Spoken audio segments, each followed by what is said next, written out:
Bukan Lintang tidak tahu kondisi tubuhnya, tapi mau gimana lagi, hanya mie instan yang bisa dirinya makan, sebab walau kerja dari pagi hingga malam semua uang itu dirinya gunakan untuk pengobatan gila. Tubuh, kuatlah. Kita berjuang bersama-sama, iya. Lirih Lintang setelah mie instan habis. Lintang memasukkan satu bungkus mie instan ke dalam tas, termos kecil berisi air hangat, juga mangkuk. Anggap saja mie instan ini adalah bekal makan siangnya, dengan begitu Lintang tidak perlu beli makanan di luar saat jam makan siang tiba nanti. Setelah persiapan selesai, Lintang mengendarai motor ke toko susu. Sengaja Lintang mengambil banyak stok susu, berniat menawarkannya pada orang lain selain karyawan kantor Buana Abadi. Jual sampai habis. Jika sisa satu saja, gaji kamu tidak akan aku berikan. Hardik Tono, pemilik toko susu. Baik, Pak Tono. Lirih Lintang. Bukan Lintang tidak tahu kalau Tono sengaja menahan gajinya bukan karena penjualan susu miliknya buruk, malah di antara penjual lain dirinya yang paling banyak laku. Namun, sifat Tono memang begitu, suka menunda-nunda uang gaji dan itu sudah menjadi tabiatnya dari dulu. Jika bukan karena desakan butuh uang, mana mungkin aku tetap bekerja di bahan tekanan bos tirani macam Pak Tono. Dengus Lintang dalam hatinya. Sana, usir Tono sambil mengibaskan tangannya. Mengepalkan tangan dengan kuat, Lintang menyabar-nyabarkan hatinya tatkala mendapat perlakuan tak senang yang bukan pertama kalinya dari Pak Tono. Lintang selalu mengingatkan diri pada Kila, putri cantiknya yang membutuhkan biaya besar untuk pengobatannya. Dari pagi sampai siang, Lintang bekerja keras dengan menyalurkan semua tenaga dan otaknya agar susu yang dirinya bawa habis. Sampailah Lintang di kantor Buana Abadi, perempuan satu anak itu tersenyum manis saat banyak karyawan yang berlomba menginginkan susu darinya. "Mbak Lintang pucat banget, sakit?" tanya salah satu karyawan. "Enggak, kok," jawab Lintang dusta. "Oh, pasti gak make up," ujar yang lainnya. Lintang hanya tersenyum, setiap hari pun Lintang memang tak pernah memakai make up. Bukan tidak mau, tapi memang tidak punya. Duh, gak make up saja sangat cantik, apalagi kalau make up bisa jumpalitan jantung ujang. Teriak laki-laki tambun yang duduk paling pojok, wajahnya merona karena tersipu saat Lintang melirik sambil menggeleng samar. Sorak yang lain. Tak jauh dari tempat di mana Lintang membagikan susu, Jaiden berdiri menatap datar ke arahnya. Apalagi begitu melihat senyum Lintang yang setia menemani ketika perempuan itu membagikan susu, sangat menyebalkan sebab ada rasa tak rela dalam hatinya. "Heru, suruh SPG susu itu antarkan satu susu ke ruanganku," perintah Jaiden. Heru tersenyum menggoda. "Cie, mulai suka ya sama Mbak Lintang. Mbak Lintang cantik sih walau tubuhnya kurus, kalau dimodalin dikit auranya bisa mengalahkan artis top. Mau terus ceramah atau melakukan tugas yang saya berikan?" sinis Jaiden. "Siap." Heru langsung memasang badan tegap. Saat Jaiden tenggelam dengan berkas-berkas yang tidak ada habisnya, pintu ruangannya diketuk dari luar. Jaiden menghentikan sejenak aktivitasnya, lalu berseru agak keras. "Masuk." Ceklek. "Permisi," suara halus nan lembut menyapa indera pendengaran Jaiden. Jaiden melirik singkat, sebelum kemudian kembali fokus pada pekerjaannya. Setidaknya itu yang nampak di permukaan, sebab aslinya laki-laki itu hanya mencoret asal dengan sudut mata memperhatikan Lintang yang kini berdiri mematung di ambang pintu. "Mau tetap di sana atau masuk?" tegur Jaiden datar. Lintang tersentak, segera melangkah masuk. "Ini susu yang Anda inginkan, Pak," Lintang berucap setelah menaruh susu ke atas meja kerja milik Jaiden. "Kalau begitu permisi." Jaiden melirik susu di atas meja, lalu mengalihkan perhatiannya pada Lintang yang sudah membalik badan untuk pergi. Tunggu, Lintang. Bukankah harusnya kamu masih di rumah sakit? Lintang pura-pura tidak mendengar, terus berjalan pergi. Jaiden yang kesal karena diabaikan langsung beranjak dari duduknya, melangkah lebar untuk menahan Lintang agar tidak pergi. Saat Lintang hampir mencapai batas pintu, Jaiden menarik tas milik Lintang hingga terlepas dari bahu perempuan itu. Bruk semua isi dalam tas berjatuhan. Pandangan Jaiden tertuju pada satu bungkus mie instan yang ikut jatuh dari dalam tas Lintang. Perlahan laki-laki itu melirik perempuan di depannya dengan tatapan tajam penuh peringatan. Gelek. Lintang menelan ludah susah payah, merinding dengan tatapan Jaiden. Saat Jaiden menunduk hendak mengambil mie instan di lantai, tangan lain lebih dulu mengambilnya. Jaiden tertegun sejenak, menatap bagaimana cepatnya Lintang memasukkan kembali semua barang-barang miliknya ke dalam tas. Kamu makan mie instan? Jaiden menatap tajam Lintang. Lintang menggigit pipi bagian dalamnya, menimpali ucapan Jaiden tanpa berani menatap. Sepertinya apa yang aku makan bukan urusan Mas Jaiden. Jelas urusanku, bantah Jaiden. Lintang sampai terperangah mendengar ucapan Jaiden, mendongak dengan mata mengerjap pelan tak mengerti kenapa urusan makan dirinya harus menjadi urusan Jaiden juga. Kamu punya hutang banyak padaku, jika kamu sakit bagaimana caranya kamu melunasi hutang itu? Lanjut Jaiden. Tadinya Lintang berpikir kalau Jaiden memberi perhatian pada dirinya, hampir saja Lintang baper dibuatnya. Namun, setelah mendengar kelanjutan dari ucapan Jaiden, Lintang langsung membuang rasa bapernya jauh-jauh. Aku tidak akan mati hanya karena makan mie instan, permisi. Sinis Lintang, sebelum kemudian melangkah pergi meninggalkan Jaiden dengan ekspresi tidak bisa menahan cemberut. Keras kepala, lirih Jaiden. Heru yang melihat wajah masam Lintang setelah keluar dari ruangan Jaiden nyengir. Laki-laki yang merupakan sekretaris Jaiden itu melirik sang bos yang masih berdiri di ambang pintu memperhatikan punggung Lintang bahkan ketika perempuan itu telah hilang. Dehem Heru. Mbak Lintangnya sudah gak ada pak, gak usah dipelototi terus kali. Sindir Heru sambil terkekeh. Jaiden melirik sinis Heru, sebelum kemudian kembali masuk ke dalam ruangannya. Si bos kayaknya ada main hati sama Mbak Lintang, kekeh Heru saat menangkap sorot aneh pada cara Jaiden menatap Lintang. Kalau sama Mbak Lintang aku dukung penuh, gak kayak sama Mbak Angel yang sok berkuasa itu. Heru, Jaiden ada. Hadeh, baru juga diomongin. Gumam Heru saat mendengar suara perempuan bertanya. Walau tidak suka, Heru tetap tersenyum saat menoleh. Ada Mbak Angel. Beliin saya jus jeruk dan salad dari restoran bintang 5, jangan lama. Ujar Angel, sebelum kemudian perempuan itu masuk ke dalam ruangan Jaiden.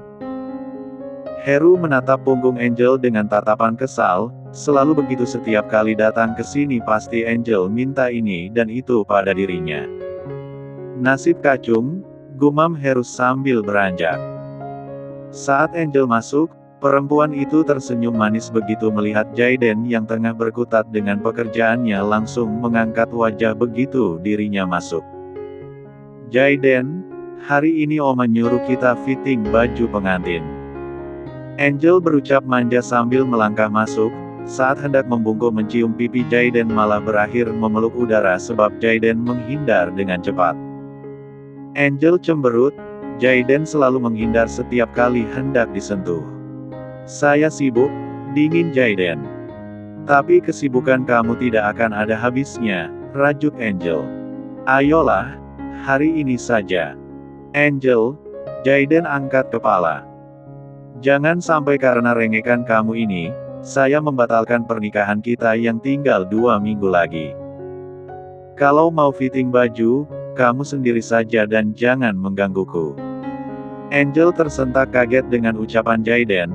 Mendadak nyalinya menciut karena takut Jaiden benar-benar membatalkan pernikahan. Jangan sampai usahanya selama bertahun-tahun hancur hanya karena masalah sepele. Jadi sebelum itu terjadi Angel harus antisipasi. Aku tunggu sampai kamu selesai bekerja kalau gitu, gugup Angel. Jaden mendengus saat melihat Angel melipir ke sofa, duduk patuh tanpa mengganggunya lagi. Selang setengah jam kemudian Heru mengetuk pintu. Jaden hanya menatap datar sekretarisnya yang datang dengan jus dan salad di tangannya untuk Angel. Taruh di sini, perintah Angel sambil menunjuk meja, sedangkan dirinya tetap sibuk mengamati kuku jari tangannya yang memakai kutek merah merona. Sambil menahan jengkel, Heru meletakkan pesanan Angel ke atas meja. Angel, Heru sekretarisku bukan pesuruhmu. Jangan meminta ini itu lagi padanya. Ujar Jaden sambil melirik ke arah Heru dan Angel, saat mendapati ekspresi Heru seperti gadis yang terharu dan kagum secara bersamaan seketika Jaden mengernyit jijik. Angel makin cemberut, dengan enggan mengangguk mengiyakan. Permisi, pamit Heru dengan senyum yang sulit dirinya tahan. Angel menatap jam di ponsel. Waktu sudah menunjukkan pukul 6 sore dan sampai detik ini tidak ada tanda-tanda kalau Jaden akan pulang. Angel benar-benar tak sabar, ingin menggusur Jaden pergi tapi terlalu takut diamuk laki-laki yang berstatus calon suaminya ini. Masih lama? Tanya Angel. Kira-kira sampai jam berapa kamu selesai? Lagi? Angel bertanya. Entah, timpal Jaden tak acuh. Stop bertanya terus, Angel. Jaden mengangkat wajah dari dokumen-dokumen. Menatap kesal Angel. Saya sudah bilang sebelumnya kalau hari ini sibuk, kamu yang keras kepala tetap menunggu. Jangan merengek dan bertanya lagi padaku. Kedua mata Angel berkaca-kaca. Jaden memang segalak itu tapi anehnya Angel juga tidak bisa menghapus rasa cintanya untuk laki-laki ini. Mengusap air matanya, Angel berdiri. Kalau gitu aku pergi. Kamu jangan lupa makan dan istirahat, besok bisakan kita fitting baju pengantinnya. Lihat besok saja, timpal Jaden tak peduli.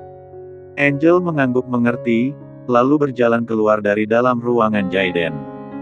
Saat menutup pintu, Angel melirik sinis Heru yang kini tersenyum ke arah dirinya seakan tengah mengejek. Angel mendeci, lalu berujar. Senyumanmu sangat kubenci, saya tahu dari dulu kamu tidak menyukaiku. Lihat saja nanti jika saya menikah dengan Jaden, kamu adalah orang pertama yang saya pecat. Saya menunggu saat itu tiba, timpal Heru sambil terus tersenyum manis. Deci Angel. Melihat Angel yang pergi, Heru melebarkan senyumannya.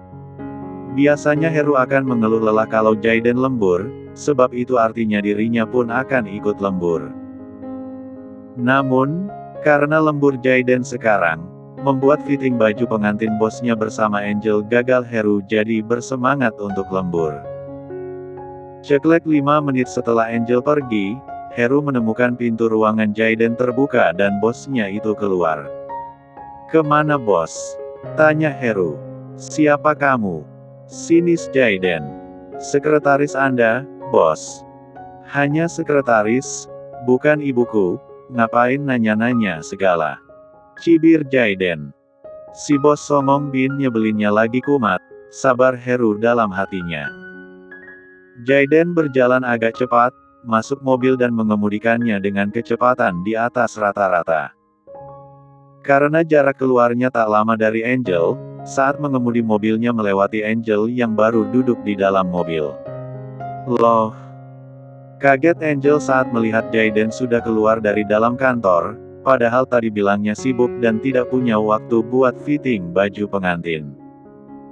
Kedua tangan Angel terkepal kuat, nafasnya sangat berat karena dibarengi dengan emosi. Tiba-tiba kekahan miris terdengar. Ternyata Jaden bukan sibuk dengan pekerjaannya melainkan memang tidak mau fitting baju bersama dirinya. Nona, Anda tidak apa-apa? Tanya Jaya, sang supir.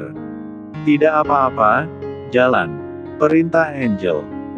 Di tempat lain, Lintang yang tengah duduk selonjoran melirik satu dus susu yang berjumlah 10 botol tidak laku. Jika pulang ke toko sekarang yang ada Tono murka, berakhir gajinya kembali ditahan. Harus kemana lagi aku menjual semua susu ini? Gumam Lintang menunduk. Deretetete deretetete deretetete. Lintang mengeluarkan ponsel butut yang layarnya pun sudah retak dan diikat menggunakan karet gelang. Bahkan jika dijual, mungkin yang mau menerima hanya tukang rongsok itu pun dengan harga murah. Assalamualaikum Dr. Zidan, sapa Lintang. Waalaikumsalam, Lintang. Balas Dr. Zidan, dokter yang selalu Kila panggil papa. Apa terjadi sesuatu sama Kila? Enggak, Kila baik-baik saja Lintang. Timpal Dr. Zidan tak enak. Saya mengabari kamu bukan karena Kila, tapi masalah pembayaran rumah sakit. Oh soal itu. Lintang jadi serba salah. Maaf ya, Dr. Zidan hari ini saya usahakan uangnya ada. Angguk Dr. Zidan. Kamu tenang saja, saya bisa memberi keringanan. Jangan, ringis Lintang tak enak hati. Dokter sudah sangat sering membantuku dan Kila, jangan bebani hati saya lagi dengan semua kebaikan dokter. Baiklah, putus Dr. Zidan pada akhirnya. Masih ada, dok? Tanya Lintang. Sudah, kok. Dr. Zidan menjawab. Sebenarnya saya cuma mau menawarkan. Kalau Lintang mau, saya bisa membiayai sepenuhnya pengobatan Kila. Dan menerima lamaran Dr. Zidan. Lanjut Lintang. Di seberang sana, Dr. Zidan tertawa malu. Maaf ya, dokter. Bukan maksud sombong, tapi saya dan Kila hanya tidak ingin menjadi beban Anda. Anda orang baik, patut mendapat perempuan yang lebih baik dariku. Lintang, hati tidak bisa dipaksakan. Memang benar banyak perempuan lain di luar sana, tapi mau gimana kalau perasaanku justru tertaut di kamu. Lintang terdiam sejenak, sejujurnya sangat berat dengan ajakan Dr. Zidan. Mau menolak secara langsung malu, kesannya tidak sopan sebab selama ini Lintang mampu membiayai pengobatan Kila karena ada campur tangan Dr. Zidan juga. Lintang. Dok, sela Lintang. Jika masalahku dan Kila sudah selesai, insya Allah saya akan mempertimbangkan dokter. Maaf ya, untuk saat ini saya benar-benar belum ingin membagi fokus antara Kila dan yang lainnya. Saya mengerti, Lintang. Kalau begitu saya tutup teleponnya, Assalamualaikum. Waalaikumsalam. Tut dengan hati-hati Lintang menyimpan ponsel ke dalam tas, menarik nafas panjang sebelum kemudian mencoba tersenyum untuk memberi semangat pada dirinya sendiri. Tepat saat Lintang membalik badan berniat melanjutkan cari konsumen, saat itulah tubuhnya tersentak kaget sampai melompat ke belakang karena tiba-tiba sudah menemukan Jaiden berdiri tepat di belakangnya. Mamas Jaiden, lirih Lintang kaget. Jaiden menatap sinis Lintang 10 kali lipat lebih sinis dari biasanya. Laki-laki itu menunduk dan tanpa kata mengambil kotak susu lalu membawanya pergi. Mas Jaiden, panik Lintang. Mau dibawa kemana susunya? Jaiden menghampiri kumpulan anak muda-mudi yang tengah nongkrong, lalu membagikan satu botol susu pada setiap orang tanpa penjelasan apapun. Jelas apa yang Jaiden lakukan membuat para muda-mudi terheran-heran, apalagi begitu melihat Lintang berlari mengejar dari belakang. Mas Jaiden, sok Lintang melihat susu sudah habis Jaiden bagi-bagi. Minumlah, instruksi Jaiden.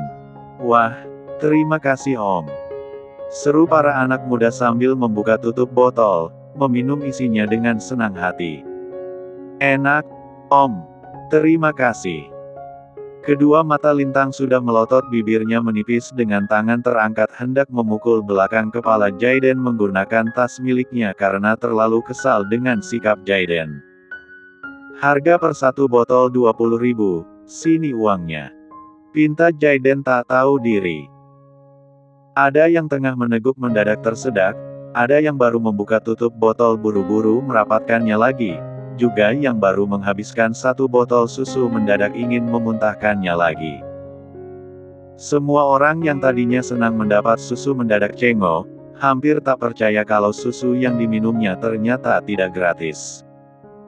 Jaiden melirik Lintang, dengan sinis menatap tas yang terangkat. "Ngapain kamu mengangkat tas di belakang kepalaku?" Lintang mengerjap, buru-buru menurunkan tas dan mengatupkan rahang yang entah kapan sudah jatuh.